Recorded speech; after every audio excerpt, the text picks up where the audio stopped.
제7사단 주둔지의 겨울바람은 마치 날카로운 칼날처럼 병사들의 살간을 파고들며 맹렬하게 불어오고 있었다. 하지만 연병장의 도열에 있는 수백 명의 병사들이 진정으로 몸을 떨고 있는 이유는 영하로 떨어진 혹한의 날씨 때문이 아니었다. 그것은 부대 전체를 무겁게 짓누르고 있는 숨 막히는 침묵과 보이지 않는 공포 때문이었다. 아침 점호가 진행되는 동안 그 누구도 감히 기침 소리 하나 내지 못했고 오직 낡아빠진 군기가 바람에 펄럭이는 소리와 스피커를 통해 울려 퍼지는 당직 사관의 건조하고 냉혹한 목소리만이 허공을 가르고 있었다.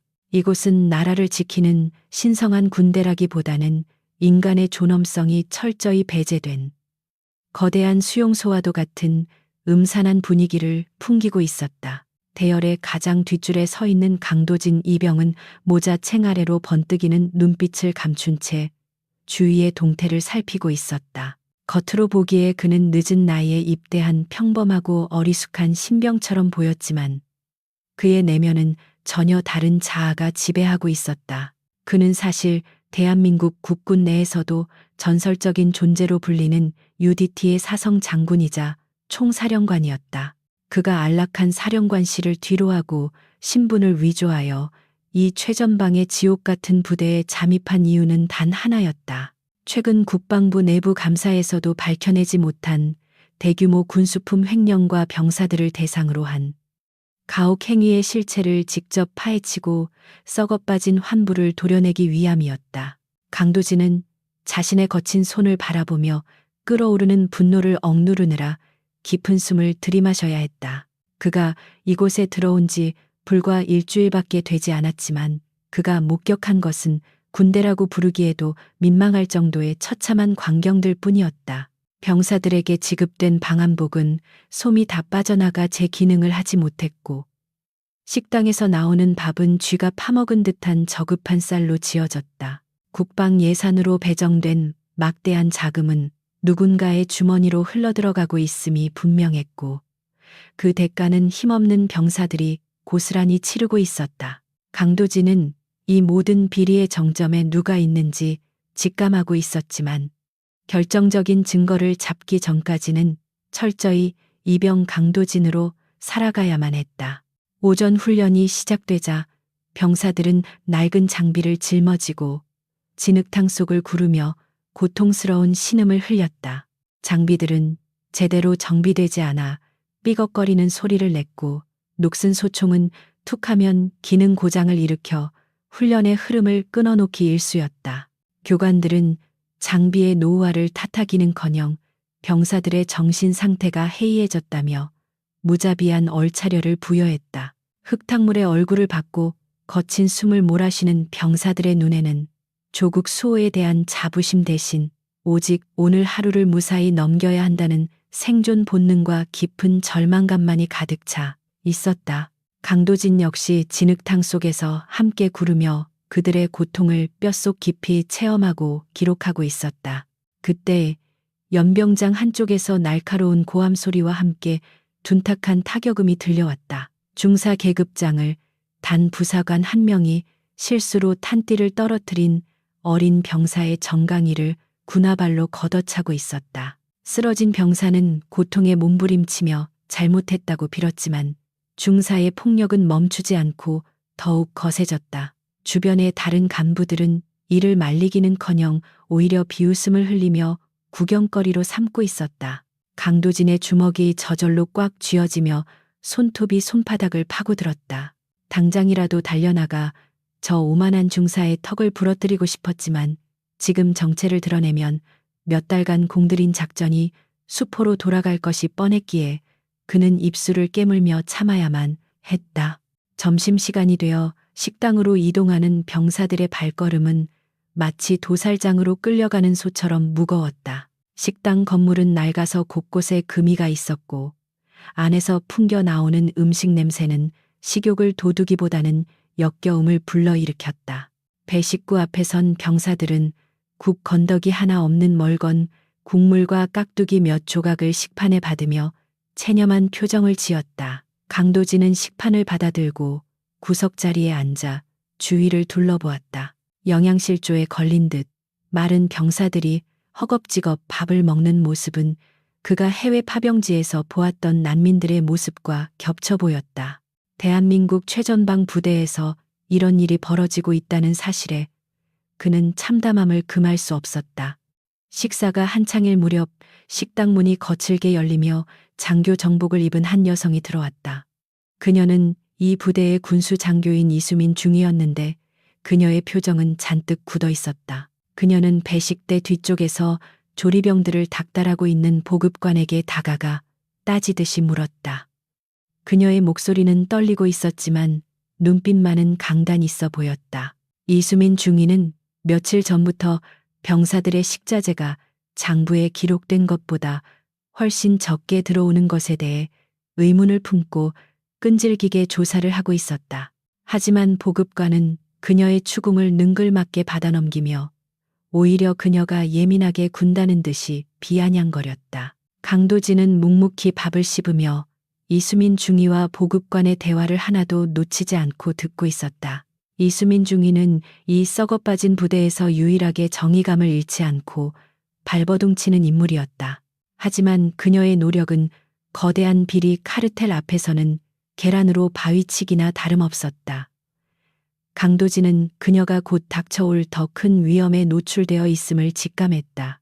부패한 자들은 자신들의 치부를 건드리는 내부 고발자를 결코 가만히 두지 않는 법이었다. 그는 마음속으로 이수민 중위를 보호 명단 최우선 순위에 올리며 그녀가 결정적인 순간에 자신의 조력자가 될 수 있을지 가늠해 보았다. 오후 일과가 끝나고 어둠이 짙게 깔린 내무반은 병사들의 땀 냄새와 퀴퀴한 곰팡이 냄새로 가득 찼다. 점호가 끝나고 취침 소등이 되었지만 병사들은 쉽게 잠들지 못하고 뒤척였다. 어둠 속에서 누군가 흐느끼는 소리가 작게 들려왔지만 아무도 그에게 다가가 위로를 건네지 않았다. 각자 자신의 슬픔을 감당하기에도 벅찬 밤이었다. 강도진은 눈을 감고 누워 있었지만 그의 모든 감각은 깨어 있었다. 그는 오늘 밤 자정 무렵에 부대 후문으로 의문의 트럭들이 들어온다는 첩보를 입수한 상태였다. 그것은 횡령한 군수품을 외부로 빼돌리거나 불법적인 물건을 들여오는 통로가 분명했다. 자정이 조금 넘은 시각, 강도진은 화장실을 간다는 핑계로 내무반을 빠져나와 어둠 속으로 몸을 숨겼다.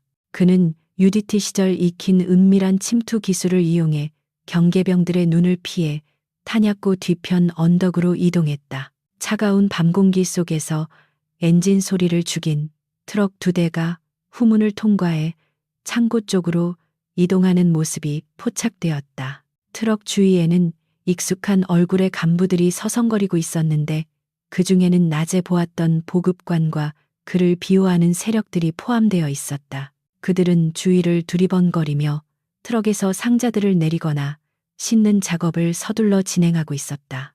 강도진은 품속에서 소형 카메라를 꺼내 그들의 범죄 현장을 하나하나 기록하기 시작했다. 렌즈를 통해 보이는 상자들에는 명백히 국군 전용이라는 마크가 찍혀 있었지만 그것들은 민간 트럭에 실려 어디론가 사라질 운명이었다. 그때 트럭의 헤드라이트 불빛이 비친 곳에 낯익은 실루엣이 나타났다. 그것은 바로 이 부대의 최고 지휘관이자 모든 악의 원흉으로 지목되는 최영석 대령이었다. 그는 뒷짐을 진 채 만족스러운 표정으로 작업 현장을 지켜보고 있었다. 강도진의 눈매가 매섭게 변했다. 드디어 몸통이 꼬리를 드러낸 순간이었다. 최영석 대령은 부하에게 무언가 지시를 내리며 껄껄 웃었다. 그의 웃음소리는 밤하늘을 찢을 듯이 불쾌하게 울려 퍼졌다. 그는 병사들이 굶주리고 추위에 떨고 있는 동안 병사들의 피와 땀을 팔아 자신의 배를 불리고 있었다. 강도진은 카메라 셔터를 누르며 최 대령의 얼굴을 정확히 포착했다. 지금 당장이라도 뛰어내려가 그의 목을 비틀어 버리고 싶은 충동이 일었지만 아직은 때가 아니었다. 더 확실하고 파멸적인 복수를 위해서는 그가 가장 안심하고 있을 때, 그리고 가장 많은 사람들이 보는 앞에서 그의 추악한 실체를 낱낱이 까발려야만 했다. 작업이 끝나고 트럭들이 부대를 빠져나가자 최대령과 간부들은 근처의 장교 식당으로 이동해 늦은 술판을 벌이기 시작했다. 그들의 환호성과 웃음소리는 굶주린 병사들이 잠든 막사의 정막과 극명한 대조를 이루었다. 강도진은 다시 어둠을 틈타 내무반으로 돌아왔다. 그의 심장은 차갑게 식어 있었지만 그 안의 분노는 더욱 뜨겁게 타오르고 있었다. 그는 관물대 깊숙한 곳에 카메라를 숨기며 내일의 태양을 기다렸다. 내일은 전 병력이 집결하는 대규모 회식이 예정되어 있는 날이었다. 최대령은 자신의 권력을 과시하기 위해 전 병사를 식당에 모을 것이고 바로 그곳이 그의 무덤이 될 것이었다. 새벽이 밝아오면서 부대에는 다시 긴장감이 감돌기 시작했다. 병사들은 오늘은 제발 아무 일 없이 지나가기를 기도하며 하루를 시작했다. 하지만 강도진은 알고 있었다. 오늘이 바로 이 지옥 같은 부대의 운명을 바꿀 날이라는 것을. 그는 거울 속에 비친 자신의 얼굴을 바라보았다. 덥수룩한 머리에 꾀죄죄한 이등병의 모습이었지만 그 눈빛만은 먹잇감을 노리는 맹수처럼 형형하게 빛나고 있었다. 폭풍전야의 고요함 속에서 강도진은 자신의 마지막 임무를 완수하기 위한 준비를 마쳤다.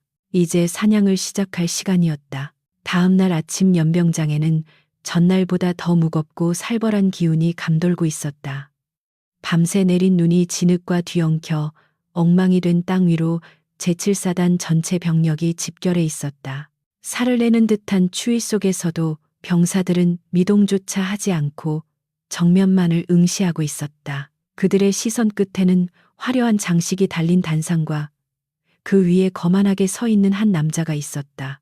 그는 바로 이 부대의 제왕이자 폭군으로 군림하고 있는 최영석 대령이었다. 그는 잘 다림질된 정복과 번쩍이는 군화를 착용하고 있었는데 이는 진흙투성이가 된 병사들의 낡은 전투복과 극명한 대조를 이루며 그의 권위를 더욱 부각시켰다. 최영석 대령은 손에 든 지휘봉으로 자신의 군화 끝을 톡톡 치며 병사들을 천천히 훑어보았다. 그의 눈빛은 마치 도축장에 끌려온 가축을 선별하는 듯한 경멸과 오만함으로 가득 차 있었다. 그는 병사들을 인격체가 아닌 자신의 진급과 부를 위한 소모품 정도로 여기는 것이 분명했다. 스피커를 통해 그의 기침 소리가 울려 퍼지자 수백 명의 병사들이 일제히 움찔하며 긴장했다. 그는 마이크를 잡고 훈시를 시작했지만 그것은 군인 정신을 고취시키는 내용이 아니라 온갖 욕설과 비하 발언으로 점철된 인격 모독의 향연이었다. 훈시가 지루하게 이어지던 중 대열 중간에서 작은 소동이 일어났다. 입대한 지 얼마 되지 않은 신병 하나가 추위와 긴장을 이기지 못하고 그만 중심을 잃고 휘청거린 것이다. 찰나의 순간이었지만 최대령의 매서운 눈은 그것을 놓치지 않았다. 그의 입가에 잔인한 미소가 번지더니 훈시를 멈추고 단상 아래로 천천히 걸어 내려왔다. 마치 먹잇감을 발견한 하이에나처럼 그는 천천히 그 신병에게 다가갔다. 주위의 병사들은 숨소리조차 내지 못한 채 공포에 질려 있었고 실수한 신병의 얼굴은 사색이 되어 벌벌 떨고 있었다. 최대령은 신병의 바로 앞까지 다가와 그의 가슴팍에 붙은 명찰을 지휘봉으로 쿡쿡 찔렀다. 그는 신병의 흐트러진 자세가 자신의 신성한 부대를 모욕했다며 비아냥거렸다. 신병은 눈물을 글썽이며 죄송하다는 말을 반복했지만 최대령에게 사과 따위는 중요하지 않았다. 그는 그저 자신의 스트레스를 풀고 공포심을 조장할 희생양이 필요했을 뿐이었다. 갑자기 최대령의 손이 번개처럼 움직여 신병의 뺨을 후려쳤다. 짝 하는 날카로운 파열음이 연병장의 정막을 깨뜨렸고 신병은 비명도 지르지 못한 채 바닥으로 나뒹굴었다. 쓰러진 신병을 향해 최대령의 군화발이 무자비하게 날아들기 시작했다. 그는 신병의 복부와 정강이를 걷어차며 입에 담지 못할 욕설을 퍼부었다. 이것은 훈육이 아니라 명백한 폭행이자 가혹행위였다. 주변의 장교들과 부사관들은 모두 고개를 돌리거나 땅을 쳐다보며 이 끔찍한 광경을 애써 외면하고 있었다. 그들 역시 최대령의 눈밖에 나면 어떤 보복을 당할지 잘 알고 있었기 때문이다. 오직 강도진만이 차가운 눈으로 그 장면을 똑바로 응시하며 최대령의 폭력 패턴과 주변 간부들의 방관 태도를 머릿속에 각인시키고 있었다. 그때 대열의 앞쪽에서 누군가가 뛰쳐나와 최대령 앞을 가로막았다. 그녀는 바로 군수장교 이수민 중이었다. 그녀는 창백해진 얼굴이었지만 결연한 표정으로 최대령에게 거수경례를 한 뒤 규정에 어긋난 폭행을 멈춰달라고 간청했다. 그녀의 목소리는 미세하게 떨리고 있었으나 그 안에 담긴 의지는 확고했다. 병사들은 놀란 눈으로 그녀를 바라보았다. 이 지옥 같은 곳에서 대령에게 정면으로 맞서는 사람은 이수민 중위가 유일했다. 하지만 강도진은 그녀의 용기가 오히려 화를 부를 것임을 직감하고 주먹을 꽉 쥐었다. 최영석 대령은 걷어차던 발을 멈추고 삐딱한 고개로 이수민 중위를 내려다보았다. 그의 눈에는 어이없다는 표정과 함께 더럽고 음습한 욕망이 스쳐 지나갔다. 그는 이 중위의 간청을 묵살하고 그녀에게 바짝 다가가 위협적인 태도를 취했다. 그는 여자가 군대에 들어와서 물을 흐린다느니 계급 체계도 모르는 건방진 년이라느니 하는 성차별적이고 모욕적인 언사를 서슴지 않았다. 그의 언어폭력은 신체적 폭력만큼이나 잔인하고 집요하게 이 중위의 자존심을 짓밟고 있었다. 이수민 중위는 입술을 피가 나도록 깨물며 굴욕을 참아내고 있었다. 그녀가 여기서 물러서지 않으면 바닥에 쓰러진 신병이 더 크게 다칠 것이 뻔했기에 그녀는 대령의 모욕을 온몸으로 받아내며 버티고 있었다. 최대령은 그런 그녀의 모습이 재미있다는 듯 킬킬거리며 손을 뻗어 그녀의 어깨 견장을 거칠게 잡아당겼다. 그는 그녀의 귀에 대고 속삭이듯 말했다. 오늘 밤 자신의 숙소로 와서 군인 정신 교육을 다시 받으라는 누가 들어도 명백한 성희롱이자 협박이었다. 강도진의 인내심은 한계점에 다다르고 있었다. 그의 전신 근육이 팽팽하게 긴장하며 당장이라도 튀어나갈 준비를 마쳤다. 하지만 그는 다시 한번 이성을 붙잡았다. 지금 우발적으로 나서서 대령을 제압한다면 대령 한 명은 처벌할 수 있을지 몰라도 그 뒤에 숨어 있는 거대한 비리 사슬과 배후 세력들은 증거 인멸을 하고 꼬리를 자를 것이 분명했다. 더 큰 정의를 실현하기 위해서는 그리고 이수민 중위를 포함한 모든 병사들을 완벽하게 구원하기 위해서는 결정적인 한 방이 필요했다. 그는 피를 삼키는 심정으로 그 자리를 지켰다. 결국 이수민 중위는 신병을 의무대로 후송하겠다는 허락을 간신히 받아내고 물러설 수밖에 없었다. 그녀가 피투성이가 된 신병을 부축하여 연병장을 빠져나가는 뒷모습은 처량하기 그지없었다. 최대령은 승리감에 도취되어 다시 단상으로 올라가 훈시를 마무리했다. 그는 오늘 일어난 일이 기강 확립을 위한 정당한 조치였다고 강변하며 누구든 자신의 권위에 도전하면 똑같은 꼴을 당할 것이라고 경고했다. 병사들은 분노와 무력감 속에서 해산 명령만을 기다렸다. 오전 일과가 끝난 후 강도진은 창고 정리 작업을 자원하여 인적이 드문 곳으로 향했다. 그는 주머니에서 초소형 통신기를 꺼내 외부의 조력자에게 짧고 명료한 메시지를 보냈다. 그것은 최영석 대령의 폭행과 성추행 증거들을 확보했으며 작전 실행 단계인 디데이를 내일로 앞당기겠다는 내용이었다. 그는 더 이상 이 쓰레기 같은 자들이 활개치는 꼴을 두고 볼 수 없었다. 특히 이수민 중위를 향한 최대령의 눈빛은 선을 넘어도 한참 넘은 위험한 것이었다. 오후 내내 부대 안에는 흉흉한 소문이 돌았다. 최대령이 오늘 저녁 회식 자리에서 이수민 중위를 끝장내려 한다는 내용이었다. 병사들 사이에서는 걱정과 분노가 교차했지만 그들이 할 수 있는 일은 아무것도 없었다. 강도진은 묵묵히 자신의 임무를 수행하며 다가올 결전의 시간을 준비했다. 그는 자신의 군복 안쪽에 숨겨둔 무기를 점검하고 내일 식당에서의 동선을 머릿속으로 수없이 시뮬레이션했다. 그의 머릿속 계획에는 오차란 있을 수 없었다. 저녁 점호 시간 내무반의 분위기는 초상집처럼 침울했다. 낮에 폭행당한 신병은 의무대에서 치료를 받고 돌아왔지만 온몸에 멍이 든 채 공포에 질려 말 한마디 하지 못했다. 동료 병사들은 그를 위로하며 몰래 챙겨둔 건빵을 건넸다. 이 작은 연대와 위로만이 그들이 지옥에서 버틸 수 있는 유일한 힘이었다. 강도진은 그 모습을 지켜보며 반드시 이들에게 인간다운 군대를 돌려주겠다고 다짐했다.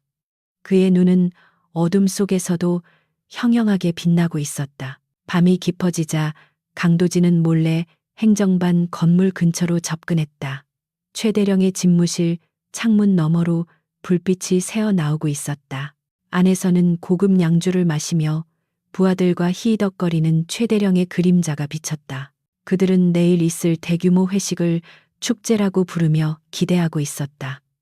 그들에게는 축제일지 몰라도 강도진에게 내일은 심판의 날이었다. 그는 차가운 밤 공기를 들이마시며 마지막으로 마음을 가다듬었다. 내일 500명의 병사들이 보는 앞에서 그 오만한 웃음소리를 영원히 잠재울 것이다. 강도진은 다시 막사로 돌아와 잠든 척 누웠지만 그의 감각은 내일의 전장을 향해 곤두서 있었다. 내일 점심 식사 시간 전 병력이 모이는 그곳이 바로 최후의 무대가 될 것이다. 그는 이수민 중위가 겪을 고초를 생각하면 가슴이 답답해져 왔지만 그것이 역설적으로 최대령을 파멸시킬 가장 확실한 기폭제가 되리라는 것도 알고 있었다. 그는 자신을 믿어야 했다. 그리고 자신의 능력을 믿어야 했다. 내일 전설적인 UDT 사령관의 진면목이 드러날 것이다. 새벽녘 붉은 해가 떠오르기 전 가장 어두운 시간. 강도진은 조용히 일어나 전투화 끈을 단단히 조염했다. 마치 전장에 나가는 장수처럼 비장한 각오가 서려 있었다. 오늘은 단순한 병영 생활의 하루가 아니었다. 썩어 빠진 권력을 도려내고 정의를 바로 세우는 혁명의 날이었다. 그는 심호흡을 하며 아침 기상 나팔 소리를 기다렸다. 나팔 소리가 울리는 순간 멈출 수 없는 운명의 수레바퀴는 굴러갈 것이다. 제7사단 대식당의 공기는 팽팽하게 당겨진 활시위처럼 터질 듯한 긴장감으로 가득 차 있었다. 500명의 병사들이 빽빽하게 들어찬 이 거대한 공간에는 평소와는 다른 이질적인 침묵이 감돌고 있었다. 정면 단상 위에 마련된 간부 전용 테이블에는 기름진 음식과 값비싼 양주병들이 즐비하게 늘어서 있었고 그 주위로 붉게 상기된 얼굴의 장교들이 거드름을 피우며 앉아 있었다. 반면 그 아래쪽 일반 병사들의 식탁에는 멀건 국과 식어버린 반찬만이 초라하게 놓여 있어 이 공간이 철저한 계급 사회이자 불평등의 전시장임을 적나라하게 보여주고 있었다. 병사들은 눈앞의 음식보다 단상 위의 움직임에 온 신경을 곤두세우며 불안한 눈빛을 교환했다. 최영석 대령은 이미 술이 거나하게 취한 상태였다. 그는 풀린 눈으로 식당 아래를 내려다보며 마치 자신의 영지를 굽어보는 영주처럼 거만하게 웃음을 터뜨렸다. 그의 손에는 커다란 술잔이 들려 있었고 입가에는 번들거리는 기름기가 묻어 있어 보는 이로 하여금 불쾌감을 자아냈다.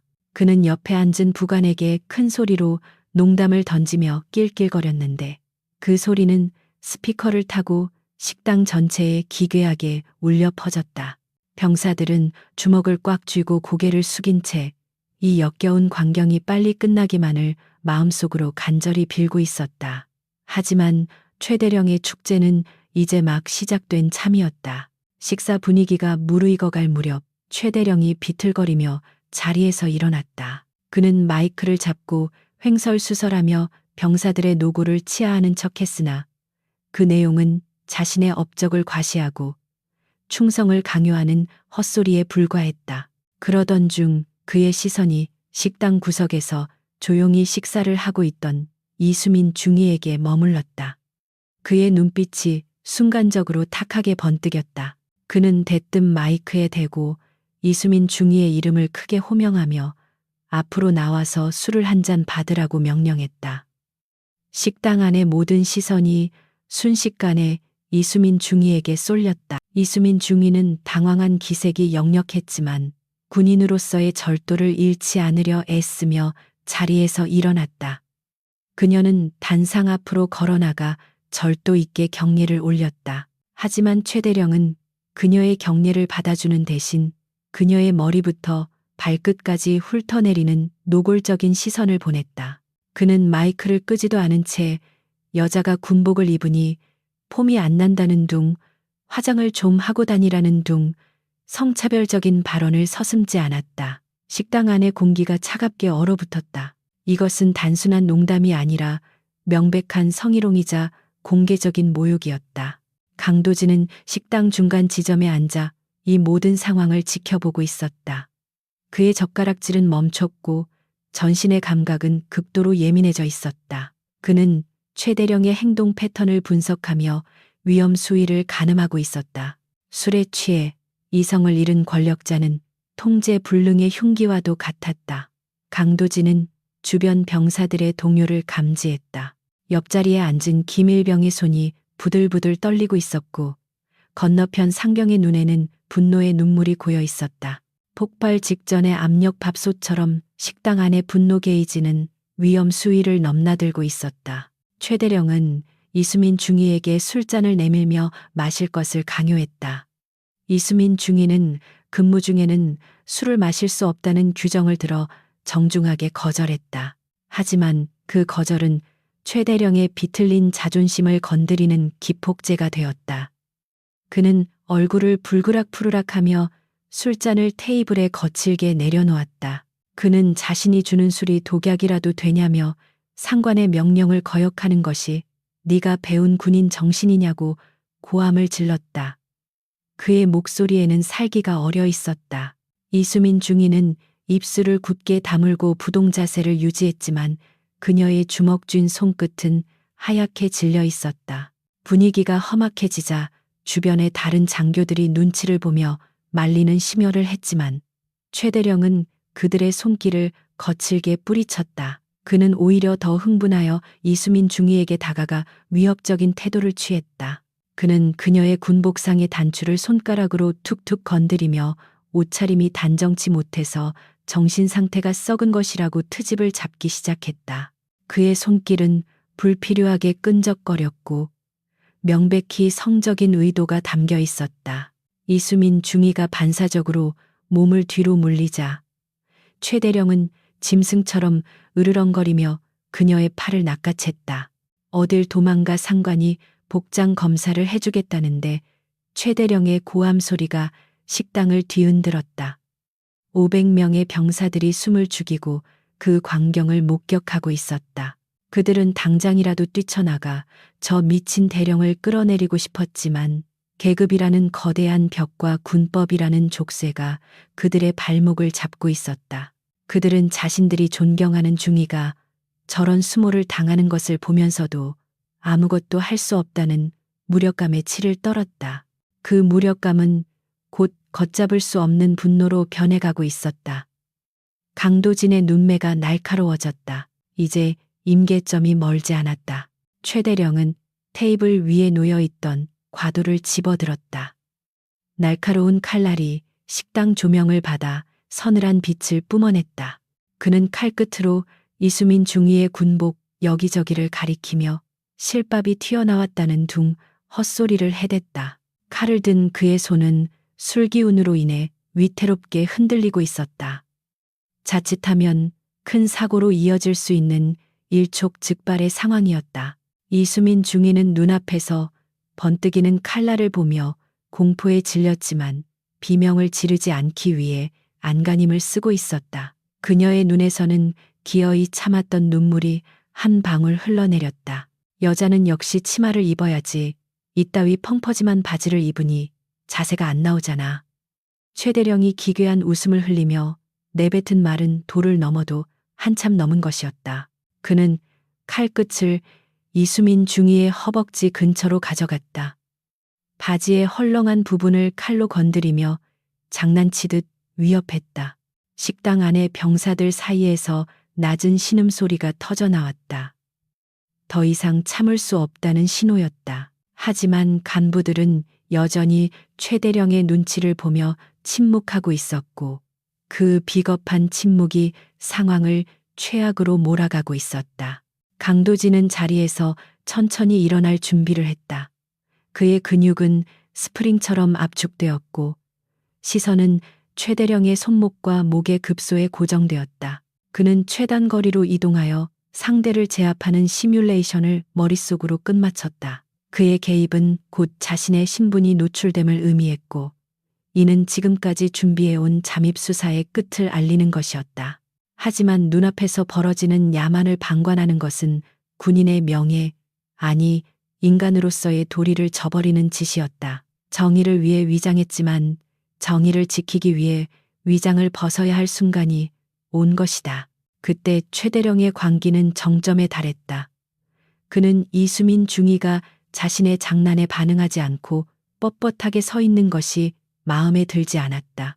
그는 그녀에게 모욕감을 주어 굴복시키고 싶다는 가학적인 욕망에 사로잡혔다. 이 바지가 너무 길어서 거추장스럽구만. 내가 시원하게 찢어주지. 그는 광기 어린 눈빛으로 칼을 거꾸로 쥐었다. 그것은 단순한 위협이 아니었다. 그는 정말로 칼을 휘두를 기세였다. 이수민 중위가 공포에 질려 뒷걸음질 쳤지만 뒤는 막혀 있었다. 식당 안에 시간이 멈춘 듯했다. 병사들의 거친 숨소리조차 멈췄고 오직 최대령의 거친 호흡 소리만이 들려왔다. 칼날이 이수민 중위의 군복 바지에 닿는 순간 그녀는 눈을 질끈 감았다. 피할 수 없는 폭력 앞에서 인간이 느낄 수 있는 가장 깊은 절망감이 그녀를 감쌌다. 그녀의 머릿속에는 지난 몇 년간 군인으로서 겪었던 차별과 서름이 주마등처럼 스쳐 지나갔다. 그리고 오늘 그 모든 노력과 자부심이 저 더러운 칼날 아래 짓밟히고 있었다. 강도진은 테이블을 박차고 일어섰다. 그의 움직임은 너무나 빠르고 은밀해서 주변의 병사들조차 그가 움직였다는 사실을 인지하지 못했다. 그는 맹수처럼 부드럽게 그러나 치명적인 속도로 단상을 향해 질주했다. 그의 눈에는 더 이상 이등병의 어리숙함은 찾아볼 수 없었다. 오직 적을 섬멸하려는 투신 째신의 기백만이 서려 있었다. 거리는 10m. 남은 시간은 2초. 최대령의 팔에 힘이 들어가는 것이 보였다. 최대령이 기합 소리와 함께 칼을 아래로 그으려는 찰나 바람을 가르는 소리가 들렸다. 그것은 누군가가 달려오는 소리였고 동시에 운명이 바뀌는 소리였다. 최대령은 자신의 눈앞에 나타난 거대한 그림자를 인식하지 못했다. 그는 오직 자신의 칼끝이 여자의 바지를 찢고 살을 파고드는 상상에만 몰두해 있었다. 그 오만과 방심이 그를 파멸의 구렁텅이로 밀어넣고 있었다. 500명의 증인들 앞에서 역사는 새로운 국면을 맞이하고 있었다. 침묵하던 양들이 늑대의 목덜미를 무는 순간이 아니라 양의 탈을 쓴 사자가 포효를 시작하는 순간이었다. 식당의 차가운 공기가 뜨겁게 달아오르며 폭발을 예고했다. 비열한 폭력의 끝에는 처절한 응징이 기다리고 있었다. 강도진의 손이 허공을 갈랐고 그 손끝에는 자비란 존재하지 않았다. 최영석 대령의 손에 들린 과도가 이수민 중위의 허벅지를 향해 맹렬하게 내리꽂히던 그 찰나 식당 안의 공기가 찢어지는 듯한 파열음과 함께 시간이 정지했다. 번개처럼 날아든 강도진의 손이 최대령의 손목을 허공에서 낚아챈 것이다. 강철 같은 악력이 대령의 손목을 으스러뜨릴 듯 조여들자 칼날은 이수민 중위의 군복바지에 닿기 직전 기적처럼 멈춰섰다. 최대령은 자신의 팔이 거대한 바위 틈에 낀 것 같은 엄청난 압박감을 느끼며 눈을 부릅떴다. 그는 눈앞에 서 있는 이등병의 존재를 믿을 수 없다는 듯 입을 딱 벌린 채 얼어붙었다. 이게 무슨... 최대령이 상황을 파악하기도 전에 강도진의 눈빛이 서늘하게 빛났다. 강도진은 망설임 없이 잡은 손목을 반대 방향으로 비틀어 꺾어버렸다. 우드득 하는 소름 끼치는 뼈 부러지는 소리가 적막한 식당 안에 크게 울려 퍼졌다. 그것은 마른 장작이 부러지는 소리보다 훨씬 더 둔탁하고 끔찍한 소리였다. 최대령의 팔은 기괴한 각도로 꺾였고 손에 들려있던 과도가 힘없이 바닥으로 떨어지며 챙하고 맑은 금속성 소리를 냈다. 으아악 단말마의 비명이 대식당의 높은 천장을 때리고 병사들의 고막을 파고들었다. 최영석 대령은 부여잡은 팔을 감싸 쥐고 바닥으로 나뒹굴었다. 고통으로 일그러진 그의 얼굴은 붉게 충혈되었고 입에서는 침이 질질 흘러나왔다. 그는 평생 남을 짓밟고 고통 주는 것에만 익숙했지. 자신이 이런 끔찍한 육체적 고통을 당하리라고는 상상조차 해본 적이 없었다. 바닥을 구르며 비명을 지르는 그의 모습은 방금 전까지 위세를 떨치던 제왕의 모습과는 거리가 먼 처참하게 망가진 짐승의 꼴이었다. 순식간에 벌어진 이 참극 앞에서 500명의 병사들은 숨을 멈췄다. 그들의 머릿속은 하얗게 비어버렸다. 감히 상상조차 할 수 없었던 하극상이 눈앞에서 벌어진 것이다. 이등병이 대령의 팔을 부러뜨렸다. 군대라는 엄격한 위계 질서 사회에서 이것은 반란이나 다름없는 행위였다. 하지만 병사들의 가슴 깊은 곳에서는 공포와 함께 걷잡을 수 없는 카타르시스가 솟구쳐 올랐다. 그 누구도 감히 하지 못했던 일을 저 이름 없는 이등병이 해낸 것이다. 식당 안은 폭풍 전야 같은 무거운 침묵에 휩싸였다. 이수민 중위는 떨리는 눈으로 자신의 앞을 막아서고 있는 넓은 등을 바라보았다. 흑투성이 전투복을 입은 강도진의 뒷모습은 거대한 산처럼 듬직해 보였다. 방금 전까지 죽음의 공포에 떨던 그녀는 강도진 덕분에 지옥의 문턱에서 살아 돌아올 수 있었. 그녀는 다리가 풀려 주저앉을 뻔했지만 정신을 똑바로 차리고 상황을 주시했다. 강도진은 고통에 몸부림치는 최대령을 내려다보고 있었는데 그 시선에는 일말의 동정심도 없는 차가운 경멸만이 담겨 있었다. 고통 속에서 정신을 차린 최대령이 핏발선 눈으로 고래고래 고함을 질렀다. 뭐해? 저 새끼 잡아, 저 미친 새끼 당장 총살시켜. 그의 명령에 멍하니 있던 주변의 장교들과 부사관들이 그제야 정신을 차리고 움직이기 시작했다. 평소 최대령의 똥구멍을 빨며 기생하던 간부 넷이 몽둥이와 의자를 집어들고 강도진을 향해 달려들었다. 그들은 대령에게 잘 보이기 위해서라도 강도진을 반쯤 죽여 놓아야 한다고 생각했다. 강도진은 달려드는 적들을 보며 코웃음을 쳤다. UDT 최정예 요원들도 감당하기 힘든 그에게 배만 나온 부패한 간부들의 몸놀림은 슬로모션처럼 느리고 허술해 보였다. 가장 먼저 달려든 중사가 몽둥이를 휘두르자 강도진은 가볍게 고개를 숙여 피한 뒤 그의 명치를 주먹으로 정확하게 가격했다. 억소리와 함께 중사는 숨이 턱 막혀 바닥에 고꾸라졌다. 강도진의 움직임은 군더더기 없이 간결하고 치명적이었다. 이어서 달려든 2명의 장교가 양쪽에서 덮치려 했지만 강도진은 현란한 발놀림으로 그들 사이를 파고들었다. 그는 오른쪽 장교의 팔을 잡아 업어치기로 매다꽂고 동시에 회전하며 왼쪽 장교의 턱을 돌려차기로 날려버렸다. 식탁과 의자가 박살나며 음식물들이 사방으로 튀었다. 불과 10초도 되지 않는 시간에 4명의 건장한 간부들이 바닥에 널브러져 신음하고 있었다. 그것은 싸움이라기보다는 일방적인 제압에 가까웠다. 이를 지켜보던 병사들의 입에서 탄성이 터져 나왔다. 강도진의 무술 실력은 일반적인 병사가 가질 수 있는 수준이 아니었다. 그의 동작 하나하나에는 살인 기술을 연마한 전문가의 날카로움이 배어 있었다. 병사들은 그가 평범한 이등병이 아님을 직감했다. 어리숙한 표정 뒤에 숨겨져 있던 야수가 본색을 드러낸 것이다. 강도진은 흐트러진 군복을 가볍게 털어내며 다시 최대령 쪽으로 걸음을 옮겼다. 그의 발걸음 소리가 마치 저승사자의 발소리처럼 식당 안에 울렸다. 바닥에 쓰러져 있던 최대령은 공포에 질려 뒷걸음질 쳤다.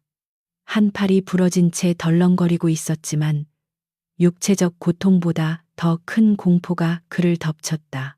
자신의 충실한 개들이 순식간에 쓰러지는 것을 본 그는 눈앞의 남자가 인간이 아닌 괴물처럼 느껴졌다. 너 정체가 뭐야? 내 놈이 감히 나를 건드리고도 무사할 것 같아.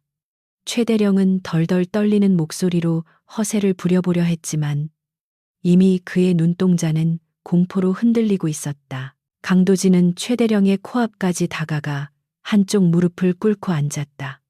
그리고는 대령의 멱살을 잡고 거칠게 끌어당겼다. 두 사람의 시선이 허공에서 격렬하게 부딪혔다. 강도진은 더 이상 계급에 얽매인 병사의 말투를 쓰지 않았다. 군인 내놈이 군인이라고 너는 군복을 입은 양아치일 뿐이야. 강도진의 낮고 굵은 목소리가 최대령의 귓가에 꽂혔다. 그 목소리에는 압도적인 카리스마와 위엄이 서려 있어 최대령은 저도 모르게 위축되고 말았다. 그때 식당 문이 거칠게 열리며 무장한 헌병들이 들이닥쳤다. 소란을 듣고 달려온 5분 대기조였다. 그들은 K 소총을 겨누며 강도진을 포위했다. 동작 그만, 무기를 버리고 투항하라. 헌병대장의 고함 소리가 울려 퍼졌다. 상황은 강도진에게 절대적으로 불리하게 돌아가고 있었다. 수십 개의 총구가 그를 겨누고 있었고 자칫하면 벌집이 될 수도 있는 위기였다. 이수민 중위는 비명을 지르며 강도진의 앞을 막아서려 했지만 강도진은 팔을 뻗어 그녀를 제지했다. 최대령은 지원군이 도착하자 다시 기가 살았다. 그는 비틀거으며 일어나 헌병대장에게 소리쳤다. 쏴, 저 반란군 놈을 당장 사살해. 이건 명령이야. 그는 자신의 치부를 본 모든 이들을 없애버리고 싶은 광기에 사로잡혀 있었다. 헌병대장은 망설였다. 비무장 상태인 병사를, 그것도 대령을 제압한 상태인 병사를 즉결 처형하는 것은 아무리 전시라도 쉬운 결정이 아니었다. 하지만 최대령의 눈은 돌아가 있었고 명령 불복종으로 몰릴까봐 헌병들의 손가락이 방아쇠에 걸렸다. 강도진은 포위된 상황에서도 전혀 당황하지 않았다. 오히려 그의 표정은 더욱 차분하게 가라앉았다. 그는 천천히 자리에서 일어나 헌병들을 둘러보았다. 그의 눈빛은 총구보다 더 날카롭고 강렬했다. 그는 헌병들의 눈을 하나하나 맞추며 무언의 압력을 가했다. 기이하게도 무장한 헌병들이 비무장인 강도진의 기세에 눌려 뒷걸음질을 쳤다. 그가 뿜어내는 기운은 수많은 사선을 넘어본 자만이 가질 수 있는 패왕색과도 같은 것이었다. 총을 거둬라. 강도진이 조용하지만 단호하게 말했다. 그의 목소리는 크지 않았지만 식당 전체를 압도하는 힘이 있었다. 헌병대장은 당황했다. 일개 이등병이 헌병대에게 명령을 내리고 있었다. 그런데 더 이상한 것은 그 명령에 저도 모르게 복종하고 싶어지는 자신들의 본능이었다.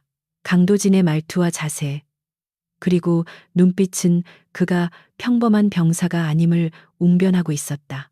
헌병들은 혼란스러운 눈빛으로 서로를 쳐다보았다. 최대령은 이 상황을 견딜 수 없었다. 감히 자신의 명령이 무시당하고 하찮은 이등병이 현장을 지휘하려 드는 꼴을 볼 수 없었다. 그는 헌병의 허리춤에서 권총을 빼앗아 들었다. 이 멍청한 놈들, 내가 직접 처리하겠다. 그는 부러진 팔의 고통도 잊은 채 왼손으로 권총을 잡고 강도진을 향해 겨누었다.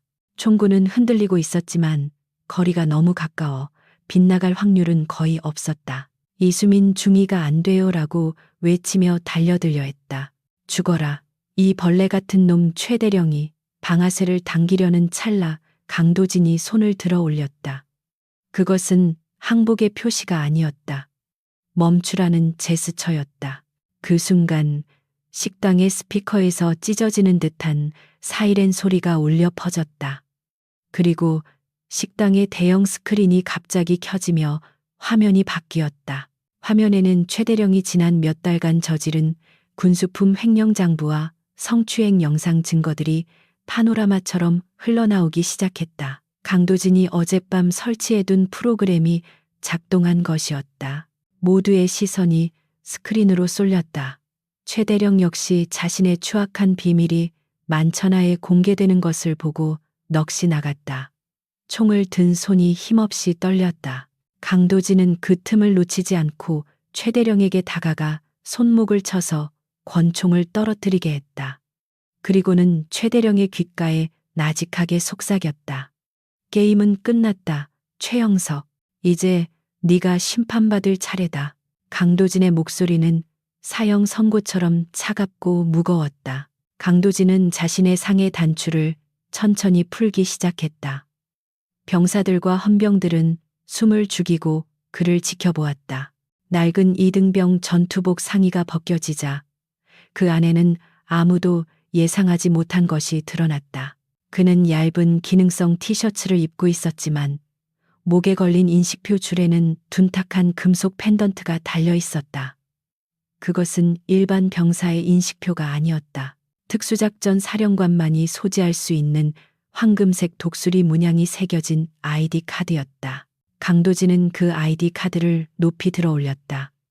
전 병력 주목, 그의 목소리가 우렁차게 울려 퍼졌다. 나는 국군 특수전 사령부 사령관이자 UDT 총괄 지휘관 강도진 대장이다. 그 선언은 폭탄보다 더 큰 충격으로 식당 안을 강타했다. 병사들은 귀를 의심했다. 전설 속의 영웅 군인들의 우상인 사성 장군이 바로 자신들과 함께 뒹굴던 이등병이었다니. 침묵이 깨지고 웅성거림이 파도처럼 퍼져나갔다. 최대령은 바닥에 주저앉은 채 멍하니 강도진을 올려다보았다. 그의 얼굴은 흑빛으로 변해 있었다. 그는 자신이 건드린 상대가 누구인지, 자신이 저지른 짓이 얼마나 돌이킬 수 없는 실수였는지를 깨달았다. 그의 입술이 파르르 떨리며 대장님이라는 말이 쇳소리처럼 새어나왔다. 강도진은 싸늘한 눈으로 그를 내려다보며 말했다. 내 놈의 군 생활은 여기서 끝이다. 아니, 네 인생이 여기서 끝날 것이다. 식당 안을 가득 메웠던 숨막히는 침묵은 마치 폭풍이 지나간 후의 고요함처럼 무겁고도 비현실적이었다. 강도진이 높이 쳐든 황금색 아이디 카드는 식당의 형광등 불빛을 반사하며 눈부시게 빛나고 있었다. 그 작은 금속 조각 하나가 뿜어내는 위압감은 수백 개의 총구보다 훨씬 더 강력하게 공간을 지배했다. 병사들은 믿을 수 없는 광경에 눈을 비비거나 입을 다물지 못했다. 전설 속의 전쟁 영웅이자 국군 최정예 부대의 수장인 사성 장군이 자신들과 함께 흙바닥을 구르고 맛없는 밥을 먹던 그 이등병이었다니. 현실 감각이 마비되는 듯한 충격이었다. 가장 먼저 정신을 차린 것은 헌병대장이었다. 그는 떨리는 손으로 강도진이 내민 아이디 카드를 받아들었다. 카드의 홀로그램과 암호 코드는 위조가 불가능한 국방부 최고 등급의 것이었다. 헌병대장의 얼굴색이 하얗게 질리며 다리에 힘이 풀리는 것이 보였다. 그는 즉시 카드를 두 손으로 공손히 반납하고 강도진을 향해 허리가 꺾일 정도로 깊숙이 고개를 숙였다. 충성 사령관님을 몰라뵙고 무례를 범했습니다. 죽여주십시오. 그의 목소리는 공포와 경외심으로 인해 염소 소리처럼 떨리고 있었다. 헌병대장의 외침은 기폭제가 되어 식당 전체로 퍼져나갔다. 멍하니 서 있던 500명의 병사들이 누가 먼저랄 것도 없이 자리에서 벌떡 일어났다. 의자가 뒤로 밀리는 소리가 거대한 파도 소리처럼 울렸다. 그들은 일제히 차려 자세를 취하고 강도진을 향해 우렁차게 격려 구호를 외쳤다. 충성 500명의 목소리가 하나로 합쳐져 식당 건물을 뒤흔들었다. 그 소리에는 단순한 복종을 넘어 억눌려 있던 서름이 터져 나오는 듯한 벅찬 감정과 해방감이 담겨 있었다. 강도진은 그들의 격려를 담담한 표정으로 받아주었다.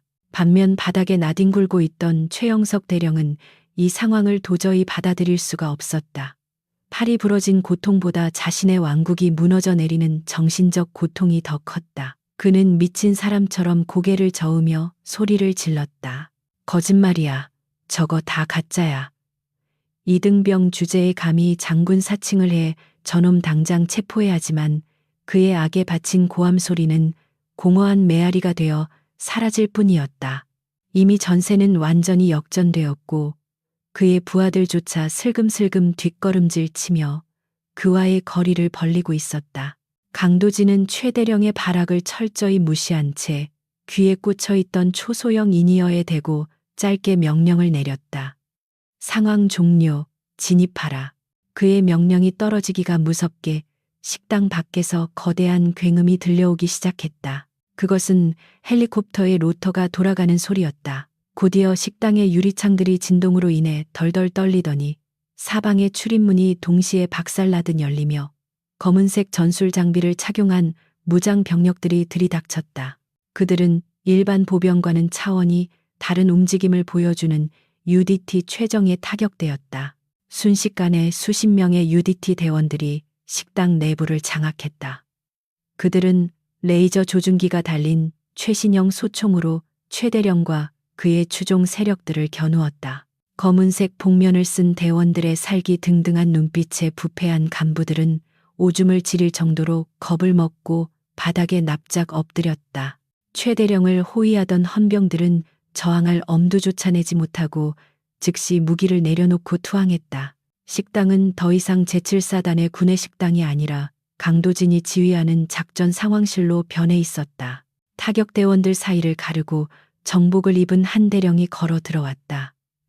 그는 UDT 부사령관인 박대령이었다. 그는 강도진 앞에 멈춰서서 절도 있게 경례를 올린 뒤 들고 있던 가방에서 정성스럽게 다림질된 사성 장군의 전투복 상의와 베레모를 꺼내 강도진에게 건넸다. 사령관님, 작전 준비 완료되었습니다.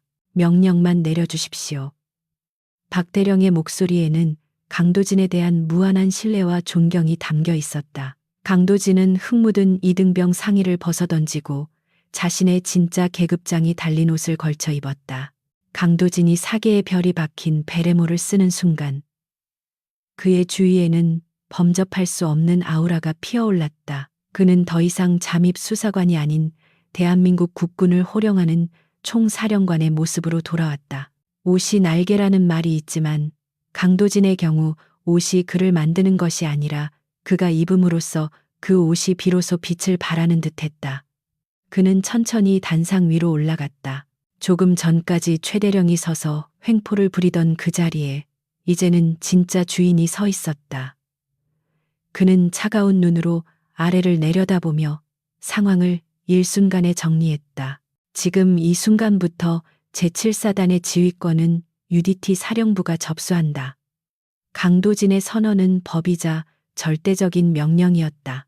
최영석 대령을 비롯하여 군수품 횡령, 병사, 폭행, 성추행에 가담한 모든 간부들을 즉시 구속하라. 예외는 없다. 그의 말이 떨어지자마자 UDT 대원들이 득달같이 달려들어 엎드려 있던 간부들을 제압하고 수갑을 채웠다. 여기저기서 살려달라는 비굴한 애원 소리가 터져나왔지만 대원들의 손길은 자비가 없었다. 그들은 짐승을 다루듯 거칠게 범죄자들을 끌어냈다. 이수민 중위는 멍하니 서서 이 모든 과정을 지켜보고 있었다. 그녀의 눈에서는 하염없이 눈물이 흘러내렸다. 안도감과 억울함, 그리고 강도진에 대한 고마움이 뒤섞인 복잡한 눈물이었다. 강도진은 단상에서 내려와 그녀에게 다가갔다. 그는 자신의 손수건을 꺼내 그녀에게 건네며 부드러운 목소리로 말했다. 이 중위 자네의 용기가 이 부대를 살렸다. 자네 같은 군인이 있는 한 대한민국 군대는 아직 희망이 있다. 그 따뜻한 한마디는 이수민 중위의 가슴에 맺혀있던 응어리를 순식간에 녹여주었다. 한편 최영석 대령은 양팔이 대원들에게 붙들린 채 질질 끌려오고 있었다. 그는 여전히 현실을 부정하며 강도진에게 악을 썼다. 강도진, 네가 감히 나를 이렇게 대우하고도 무사할 줄 아느냐. 내 뒤에 누가 있는지 알아. 국방위원회 의원이 내 처남이야. 너 옷 벗게 만들 거야. 그는 자신의 인맥과 배경을 믿고 마지막 발악을 하고 있었다. 그는 아직도 자신이 권력의 정점에 있다고 착각하고 있는 불쌍한 인간이었다. 강도진은 끌려가는 최대령을 멈춰 세우게 했다. 그리고 천천히 그에게 다가가 싸늘한 미소를 지었다. 네 처남 그 국방위원 말인가? 아마 지금쯤 검찰 압수수색을 받고 있을 거다. 내가 여기 들어오기 전에 내 놈들의 커넥션 자료를 전부 청와대와 언론사에 넘겼거든. 강도진의 말은 최대령에게 사형 선고나 다름없었다. 최대령의 동공이 지진이 난 듯 흔들렸다. 믿었던 최후의 보루마저 무너졌다는 사실에 그는 다리에 힘이 풀려 주저앉고 말았다. 너는 군인이 아니다. 군복을 입은 도적대일 뿐이지. 네가 병사들에게 준 모멸감과 고통. 이제 네가 뼈저리게 느낄 차례다. 강도진은 최대령의 턱을 억센 손으로 잡아 올리며 말했다. 나는 너를 군사법정에 세우지 않을 것이다. 너는 전시 상황에 준하는 반역 행위를 저질렀으므로 이곳에서 즉결 심판을 받게 될 것이다. 강도진의 눈에서 뿜어져 나오는 살기는 최대령의 영혼까지 얼어붙게 만들었다. 최대령은 공포에 질려 말조차 제대로 하지 못하고 꺽꺽거리는 소리만 냈다. 강도진은 헌병대장에게 다시 명령했다. 식당 중앙을 비워라. 이곳을 임시 군사 재판장으로 사용한다. 병사들이 신속하게 움직여 테이블을 치우고 넓은 공간을 만들었다. 500명의 병사들이 배심원이 되고 강도진이 판사가 되는 초유의 재판이 준비되었다. 이것은 단순한 처벌이 아니었다. 무너진 군 기강을 바로 세우고 짓밟힌 병사들의 명예를 회복하기 위한 신성한 의식이었다. 식당의 공기는 다시금 엄숙하고 비장하게 바뀌었다. 최영석 대령은 식당 한가운데에 무릎 꿇려졌다. 그의 주변에는 그가 멸시하고 괴롭혔던 500명의 병사들이 둥그렇게 둘러서 있었다. 그들의 눈빛은 더 이상 두려움에 떠는 약자의 것이 아니었다. 그들은 분노와 증오, 그리고 정의 실현에 대한 열망으로 불타오르는 심판자의 눈을 하고 있었다. 최대령은 그 수많은 시선에 짓눌려 숨조차 제대로 쉴 수 없었다. 그는 자신이 판 무덤 속에 갇힌 쥐꼴이 되었다. 강도진은 단상 중앙에 앉아 서류 뭉치를 꺼내 들었다. 그것은 최대령의 죄상이 낱낱이 기록된 블랙리스트였다. 그는 마이크를 잡고 차분하지만 힘있는 목소리로 최대령의 죄목을 하나하나 낭독하기 시작했다. 횡령, 폭행, 가혹행위, 교사 성폭력. 끝도 없이 이어지는 죄목들은 듣는 이들로 하여금 치를 떨게 만들었다. 낭독이 이어질수록 최대령의 고개는 점점 더 아래로 처박혔다. 피고 최영석, 마지막으로 할 말이 있는가? 강도진의 질문에 최대령은 고개를 들지 못했다. 그는 덜덜 떨면서 살려달라는 말만 반복했다. 그 비굴한 모습에 병사들은 야유를 보냈다. 한때 부대 내의 제왕으로 군림했던 자의 말로는 너무나도 초라하고 비참했다. 강도진은 서류를 덮으며 자리에서 일어났다. 이제 판결을 내릴 시간이었다. 하지만 그 판결은 법전이 아닌 강도진의 신념과 병사들의 뜻에 따라 내려질 것이었다. 본관은 UDT 사령관의 직권으로 피고 최영석의 모든 계급과 명예를 박탈한다. 또한 강도진이 말을 잇는 순간 최대령의 눈빛이 갑자기 이상하게 변했다. 극도의 공포와 절망이 그를 미치게 만든 것일까? 그는 갑자기 괴성을 지르며 옆에 서 있던 UDT 대원의 허리춤으로 달려들었다. 대원의 권총을 탈취하려는 시도였다. 모두가 예상치 못한 돌발 상황이었다. 최영석 대령이 짐승 같은 괴성을 지르며 옆에 있던 UDT 대원의 허리춤으로 달려든 것은 순식간에 벌어진 일이었다. 그는 부러진 팔의 고통도 잊은 채 생존을 향한 마지막 본능 하나로 대원의 권총을 낚아채는데 성공했다. 평소 훈련이 잘 된 UDT 대원이었지만 쥐구멍에 몰린 쥐가 고양이를 무는 듯한 최대령의 필사적인 발악은 예측 범위를 벗어난 것이었다. 최대령은 떨리는 손으로 권총을 움켜쥐고 비틀거리며 뒤로 물러섰다. 식당 안에 있던 병사들은 비명을 지르며 테이블 밑으로 몸을 숨겼고 순식간에 아수라장이 되었다. 다 비켜, 내 몸에 손대지 마. 가까이 오면 다 쏴 죽여버릴 거야. 최대령은 거칠게 숨을 몰아쉬며 허공을 향해 총구를 휘둘렀다. 그의 눈은 초점이 풀려 있었고 입가에는 거품이 일고 있었다. 그것은 이성을 잃은 미치광이의 모습이었다. 그는 자신이 살 수 있는 방법이 없다는 것을 알면서도 그저 본능적으로 죽음을 거부하며 발버둥 치고 있었다. UDT 대원들이 즉각 사격 자세를 취하며 그를 포위했지만 사령관인 강도진이 바로 앞에 있어 섣불리 방아쇠를 당기지 못하고 있었다. 강도진은 미동도 하지 않고 그 자리에 서 있었다. 총구가 자신을 겨누고 있음에도 불구하고 그의 표정에는 두려움이나 당황함이 전혀 보이지 않았다. 오히려 그는 한심하다는 듯한 눈빛으로 최대령을 바라보며 천천히 한 걸음 앞으로 나아갔다. 최영석 추하군, 끝까지 군인의 명예를 더럽히는가. 강도진의 낮고 묵직한 목소리가 소란스러운 식당 안을 가로질러 최대령의 귀에 꽂혔다. 그 목소리는 마치 성난 파도를 잠재우는 바위처럼 단단하고 위엄이 있었다. 최대령은 다가오는 강도진을 보며 기겁을 했다. 그는 총구를 강도진의 가슴에 겨누며 뒷걸음질 쳤다. 오지마, 오지 말라고 쏠 거야, 진짜 쏜다고. 그의 목소리는 찢어질 듯이 날카로웠지만 총을 든 손은 사시나무 떨듯 심하게 요동치고 있었다. 그는 눈앞에 있는 남자가 총알로도 죽일 수 없는 괴물처럼 느껴졌다. 강도진이 뿜어내는 기세는 물리적인 거리를 무시하고 최대령의 목을 조여오고 있었다. 식은땀이 비오듯 흘러내려 그의 눈을 가렸다. 쏴라, 강도진이 짧게 말했다. 그는 걸음을 멈추지 않고 계속해서 최대령을 향해 다가갔다. 내 놈에게 그럴 깡이 남아있다면 어디 한번 쏴봐라. 하지만 기억해라. 그 방아쇠를 당기는 순간 너는 군인이 아니라 살인자가 되어 지옥으로 떨어질 것이다. 강도진의 눈빛은 총구보다 더 날카롭게 최대령의 심장을 꿰뚫고 있었다. 강도진은 최대령이 겁쟁이라는 것을 누구보다 잘 알고 있었다.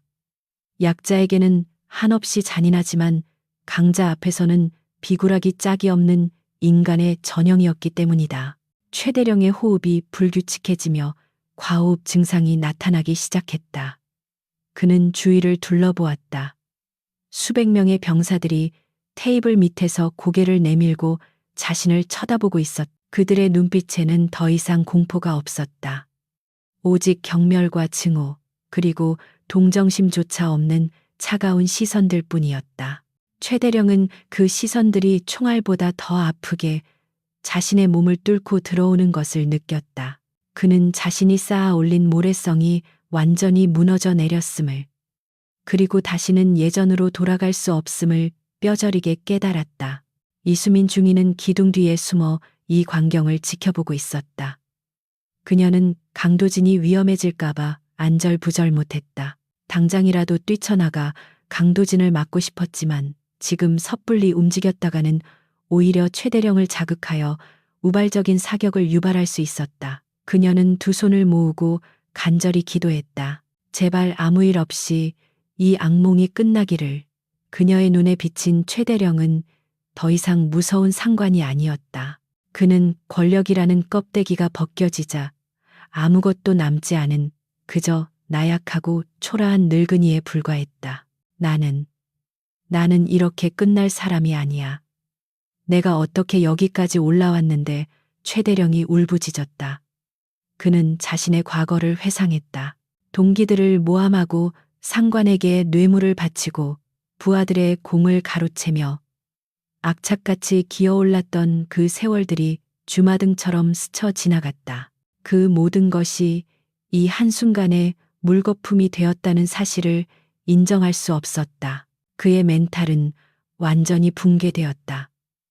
그는 이제 강도진을 죽이는 것보다 이 끔찍한 현실에서 도망치고 싶은 마음이 더 간절했다. 강도진은 어느새 최대령의 코앞 3미터까지 다가와 있었다. 그는 손을 들어 UDT 대원들에게 사격 중지 신호를 보냈다. 최영석 내게 줄 수 있는 마지막 잡이다. 총을 버리고 무릎 꿇어라. 그러면 최소한 인간으로서 죽을 기회는 주겠다. 강도진의 제안은 최후의 통첩이었다. 하지만 공포와 광기에 사로잡힌 최대령의 귀에는 그 말이 들리지 않았다. 그의 머릿속에는 오직 UDT 재판, 고문, 처형 같은 끔찍한 단어들만이 맴돌고 있었다. 싫어, 난 안 가, 난 거긴 죽어도 안 가. 최대령이 발작적으로 소리치며 총구를 자신의 관자놀이로 가져갔다. 자살을 하려는 것이었다. 식당 안의 병사들이 숨을 들이켰다. 하지만 강도진은 눈 하나 깜짝하지 않았다. 그는 최대령이 스스로 목숨을 끊을 용기조차 없는 인간이라는 것을 간파하고 있었다. 예상대로 최대령은 방아쇠에 손가락을 걸고 오열만 할 뿐 차마 당기지 못하고 주저하고 있었다. 죽음조차 두려운 그의 비겁함이 적나라하게 드러나는 순간이었다. 그때 최대령의 눈에 강도진의 허리춤에 있는 단검이 들어왔다. 순간적으로 그의 머릿속에서 비틀린 회로가 작동했다. 자신이 죽지 못한다면 저놈이라도 길동무로 데려가야겠다는 악마적인 생각이 솟구쳤다. 그는 흐느끼던 울음을 멈추고 갑자기 표정을 싹 바꿨다.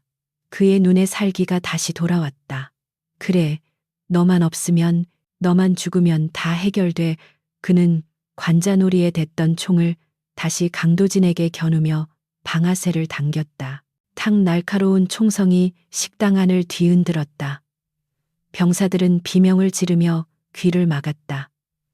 이수민 중위는 안 되라고 외치며 눈을 질끈 감았다. 하지만 쓰러진 것은 강도진이 아니었다. 총성이 울리기 0.1초 전 강도진은 이미 몸을 왼쪽으로 비틀어 총알을 피한 상태였다. 최대령의 총알은 강도진의 어깨를 스치고 지나가 뒤쪽 벽에 박혔다. 그리고 그와 동시에 사방에서 대기하고 있던 UDT 저격수들의 소총이 일제히 불을 뿜었다. 타탕탕 타타탕 서너 발의 묵직한 총성이 연달아 울려 퍼졌다. 최대령의 몸이 춤을 추듯 튀어올랐다. 그의 가슴과 복부에서 붉은 피가 분수처럼 뿜어져 나왔다. 그는 손에 쥐고 있던 권총을 떨어뜨리며 뒤로 벌러덩 넘어졌다.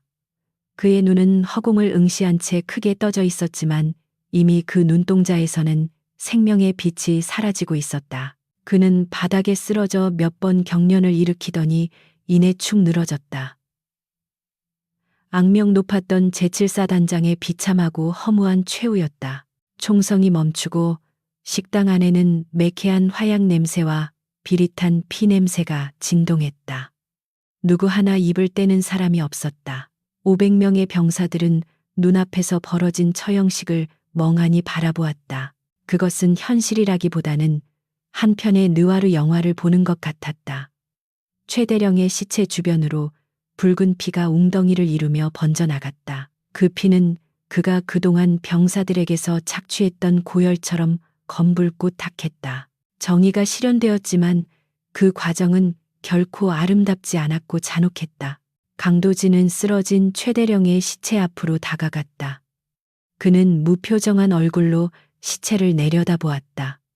어리석은 놈, 그가 나직이 내뱉은 말은 죽은 자에 대한 조롱이 아닌 타락한 군인에 대한 씁쓸한 탄식이었다.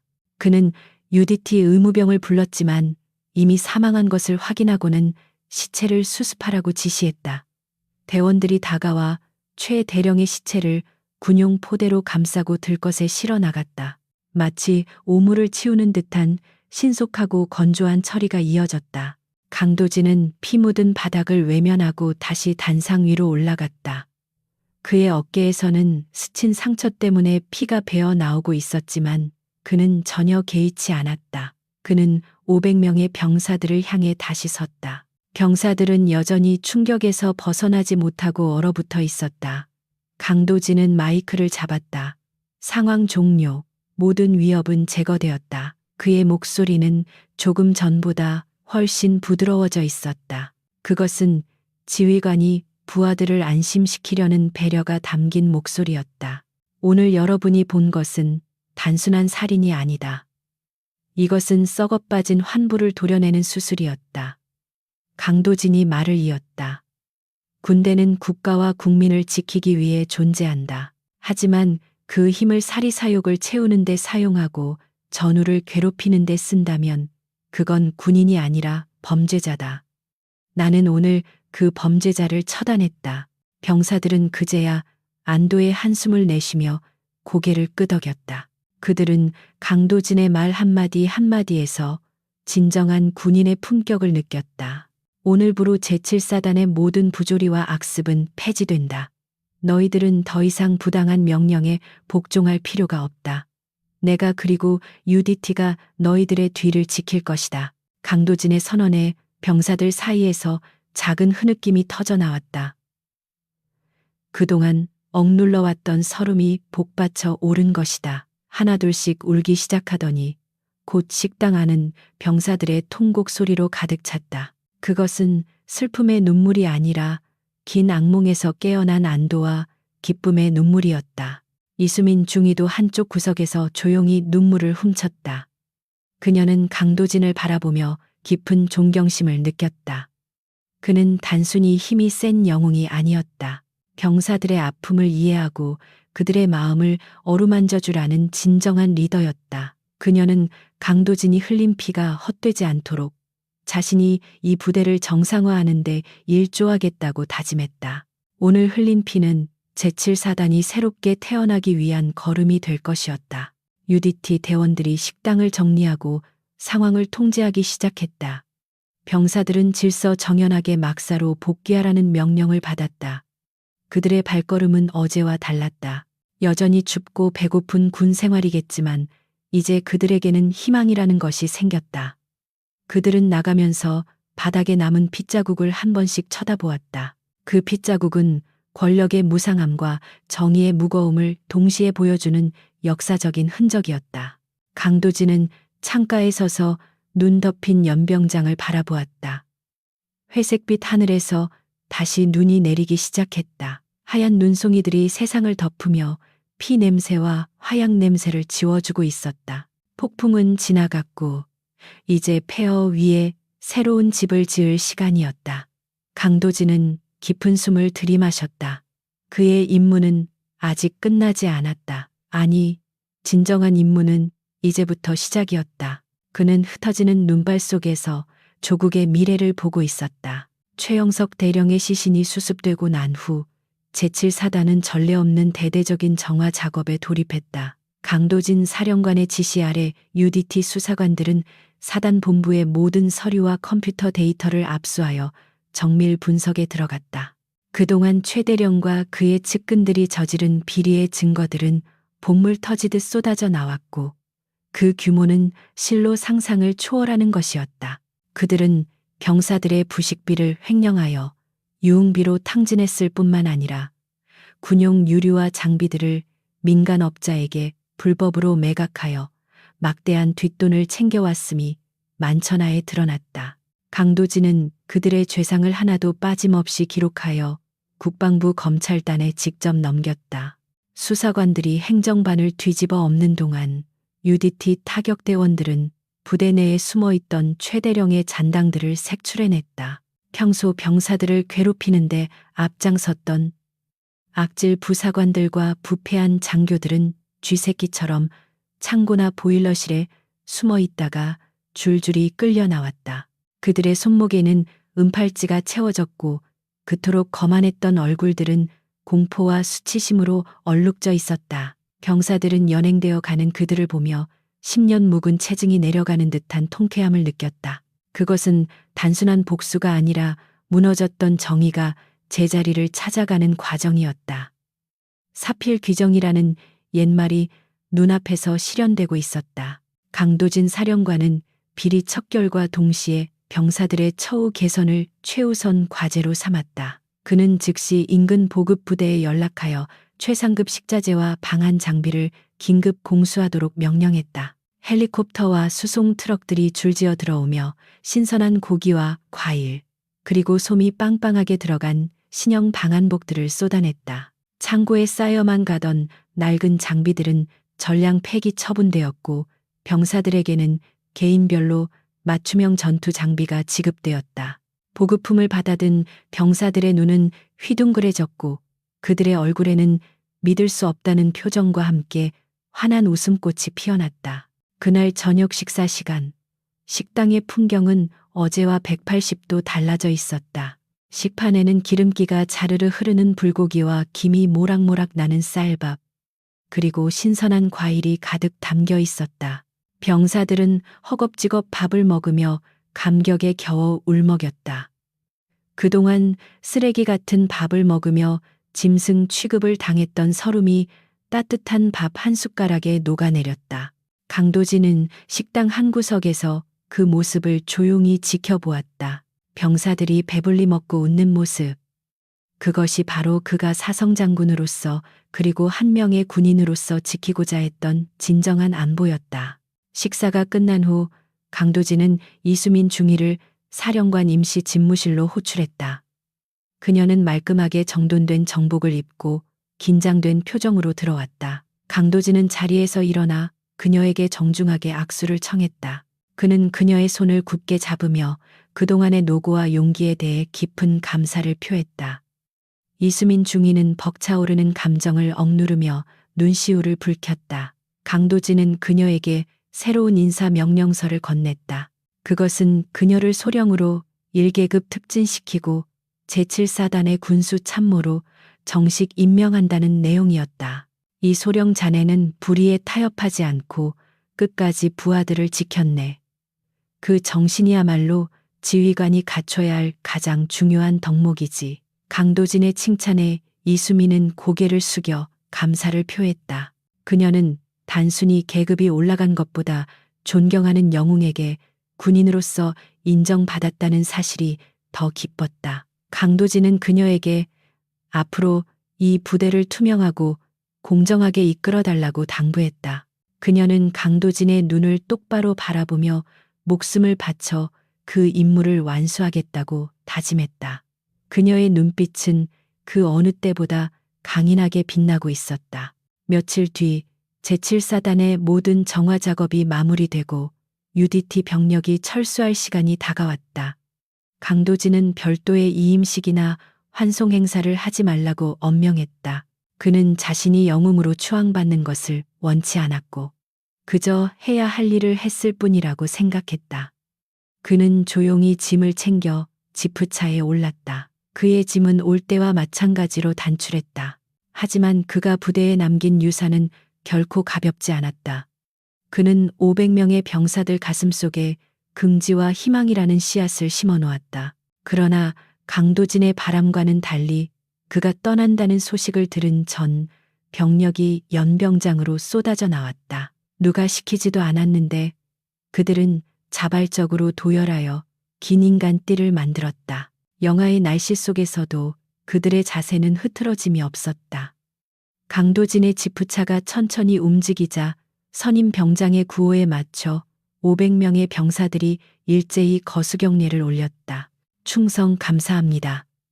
사령관님, 그들의 함성은 웅장한 교향곡처럼 울려 퍼지며 하늘로 치솟았다. 강도진은 차창을 내리고 병사들을 바라보았다. 그의 눈가가 촉촉하게 젖어들었다. 그는 수많은 전장을 누비며 산전수전을 다 겪었지만 지금 이 순간만큼 가슴이 뜨거웠던 적은 없었다.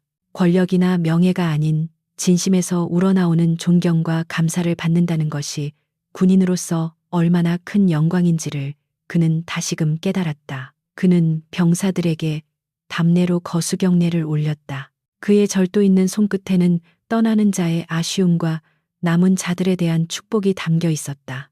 지프차가 위병소를 통과하여 멀어질 때까지 병사들은 자리를 뜨지 않고 손을 흔들었다. 이수민 소령은 대열의 맨 앞에서 강도진의 차가 시야에서 사라질 때까지 눈을 떼지 못했다.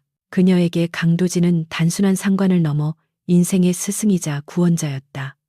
그녀는 주먹을 꽉 쥐며 다짐했다. 강도진이 보여준 정의로운 군인의 길을 반드시 따라가겠노라고. 그리고 언젠가 다시 그를 만났을 때 부끄럽지 않은 지휘관이 되어 있겠노라고. 눈 내리는 연병장에는 새로운 전설이 새겨지고 있었다. 시간이 흘러 계절이 바뀌고 제7사단에는 완연한 봄이 찾아왔다. 부대의 모습은 예전과는 완전히 달라져 있었다. 낡고 칙칙했던 막사는 현대식 건물로 리모델링 되었고, 연병장에서는 병사들의 활기찬 구령 소리가 끊이지 않았다. 더 이상 구타나 가혹행위는 존재하지 않았으며 간부와 병사 사이에는 상호 존중과 신뢰가 뿌리내렸다. 제7사단은 국방부 검열에서 최우수 부대로 선정되었고 다시 태어난 불사조 부대라는 명예로운 칭호를 얻게 되었다. 이수민 소령은 집무실에서 창밖을 내다보며 미소 지었다. 연병장에서 축구를 하며 땀 흘리는 병사들의 모습이 평화로워 보였다. 그녀의 책상 위에는 강도진과 함께 찍은 사진이 액자에 담겨 있었다. 사진 속 강도진은 근엄한 표정이지만 눈가에는 옅은 미소를 띠고 있었다. 그녀는 힘들 때마다 그 사진을 보며 초심을 다잡곤 했다. 그녀는 이제 부대 내에서 가장 존경받는 장교가 되어 있었고 병사들은 그녀를 작은 거인이라고 부르며 따랐다. 강도진에 대한 이야기는 전설처럼 구전되어 병사들 사이에서 회자되었다. 신병이 들어오면 선임병들은 이곳 식당이 바로 사성 장군님이 이등병으로 위장해서 악당을 물리치신 성지다라고 자랑스럽게 이야기해 주었다. 그 이야기는 살이 붙고 과장되기도 했지만 그 핵심에 담긴 정의의 정신만은 변하지 않고 전해졌다. 강도진은 비록 떠났지만 그의 영혼은 여전히 부대 곳곳에 살아 숨쉬며 제7사단을 지키는 수호신이 되어 있었다. 어느 날 오후 이수민 소령은 사령부로부터 한 통의 편지를 받았다. 발신인은 적혀 있지 않았지만 봉투에 찍힌 황금색 독수리 문양만으로도 그녀는 보낸 이가 누구인지 알 수 있었다. 떨리는 손으로 봉투를 열자 짧지만 강렬한 문구가 적힌 카드가 나왔다. 그곳에 봄은 따뜻한가 자네를 믿네.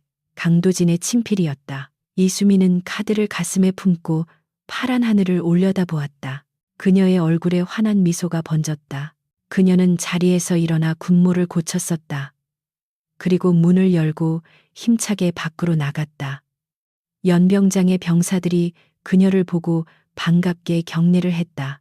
그녀는 밝은 목소리로 인사를 받아주며 병사들 속으로 걸어 들어갔다.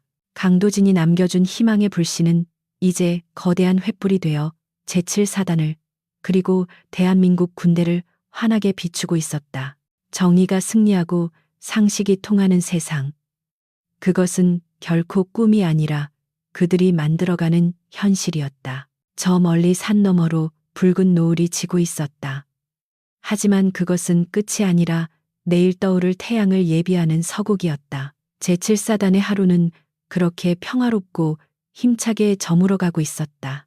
어둠이 내리면 별이 더 밝게 빛나듯 강도진이라는 별이 지나간 자리에 수백 수천 개의 작은 별들이 떠올라 세상을 비추고 있었다. 이야기는 여기서 끝이 나지만 그들의 숭고한 행진은 영원히 멈추지 않을 것이다.